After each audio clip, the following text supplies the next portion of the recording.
La pomme, c'est le seul fruit suisse que l'on peut consommer toute l'année. En effet, certaines variétés peuvent être stockées au frais plusieurs mois après la récolte qui se déroule en ce moment.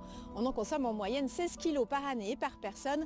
Que ce soit crue en tarte, en compote ou encore en jus, la pomme est omniprésente et les cantons de Vaud et Genève comptent à eux seuls 150 producteurs.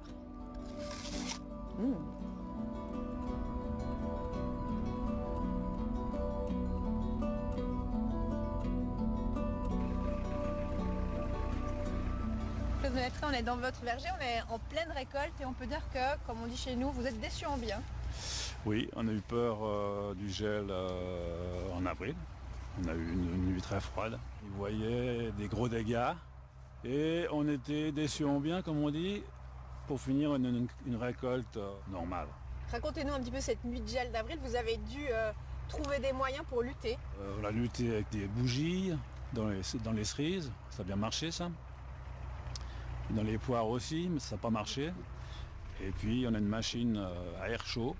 On tourne dans le verger toute la nuit pour sauver ce qu'on peut sauver. Au niveau des poires, on parle au niveau suisse d'une baisse de la production de poires d'environ 20%. C'est aussi ce que vous observez chez vous? Non, chez moi c'est 90%. Quasiment pas de poires à récolter quasiment cette pas année. De poires. Vous avez investi il y a 15 ans dans une cidrerie, ça permet de récupérer les pommes qui n'ont pas le bon calibre pour les magasins. On va aller la visiter, vous me montrez un petit peu cette cidrerie. Ok, on y va. Merci. Et puis vous, pendant ce temps, je vous propose d'aller en Lavaux où on presse toujours le raisin à l'ancienne. C'est un reportage d'Anne-Katia Marchand.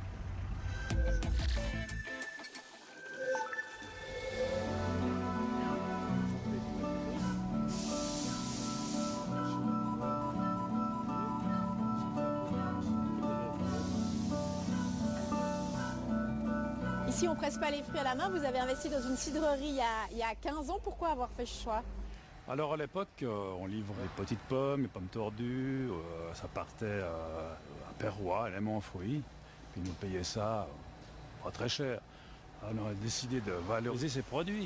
Il y avait quand même pas mal d'investissements, mais on est parti. On savait qu'on pouvait faire 50 000 litres. Et puis bon, les machines ont changé, maintenant c'est des plus grosses machines et tout. Et on arrive à 250 000 litres par année. 250 000 litres que vous vendez facilement dans la région? Sans problème. C'est presque tout sur Genève, grâce à notre label GRTA. GRTA, ça veut dire Genève Région Terre Avenir, c'est un label qui marche bien? Qui marche très bien. Ouais, on vend beaucoup grâce au label. Reste qu'on ne cultive pas des pommes pour les presser, hein, c'est pas l'idée. Non. Alors, on dit toujours, on travaille toute l'année dans les vergers pour pas amener une pomme à la cidrerie. La diversification, c'est un petit peu votre maître mot sur votre domaine. On va voir tout à l'heure que vous avez exploré aussi des cultures un petit peu plus surprenantes.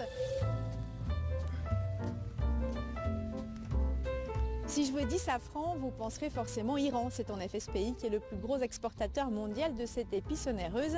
Elle vient pourtant d'Europe. C'est en Grèce qu'ont poussé les premiers crocus, cette petite fleur violette au précieux pistil rouge. Et en Suisse, on cultive le safran depuis le XIVe siècle à Mund, dans le Haut-Valais. Et certains agriculteurs s'y sont mis ces dernières années, à l'image de Claude Ménétret, notre hôte du jour. On va le retrouver. Alors ça fait 3 ans que tous les mois d'octobre, vous ramassez des centaines de petites fleurs, c'est juste? C'est juste. Pourquoi vous avoir eu envie de vous lancer dans le safran? Alors, j'ai mon ami voisin qui lui est parti il y a 10 ans, qui faisait une petite production. J'avais ce terrain là où il y avait des pommiers avant. Là, il y a à peu près 2500 mètres carrés. Et puis on se dit, on va se diversifier. On fait 1 kg, 1,5 kg par année. 1 kg, 1,5 kg, c'est énorme parce qu'il faut beaucoup de fleurs pour un seul gramme de safran. Hein. Alors il faut 150 à 200 fleurs pour faire 1 gramme. Donc il faut cueillir, il faut émonder, c'est-à-dire prendre les pistils, il faut le sécher. On perd 80% d'eau, de poids, donc c'est beaucoup de travail. On imagine du coup, ça demande beaucoup de temps, beaucoup de main d'œuvre, c'est très coûteux. Vous arrivez à le vendre à quel prix votre safran? Alors on le vend à 45 francs le gramme. 45 francs le gramme. Par rapport à un safran iranien, ça... Alors on en trouve à 10 francs. Ouais, c'est beaucoup plus cher. Mais c'est pas le même.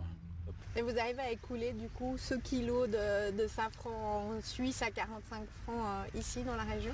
Alors oui, on a des restaurants, on est chez Manor, on en vend en direct, Bon, faut quand même se battre parce que bon, le prix est quand même conséquent. Et un petit conseil pour ceux qui aiment le safran, comment est-ce qu'il faut faire pour bien l'utiliser une fois qu'on l'a dans sa cuisine? Oui, alors les gens ils croient qu'on met directement le safran dans un risotto. Non, il faut le rehumidifier parce qu'il est sec pour le conserver. Alors il faut le faire tremper plusieurs heures, voire 12, 24 heures dans de l'eau. Et puis après vous pouvez vous en servir. Merci beaucoup de nous avoir accueillis durant toute cette émission sur votre domaine.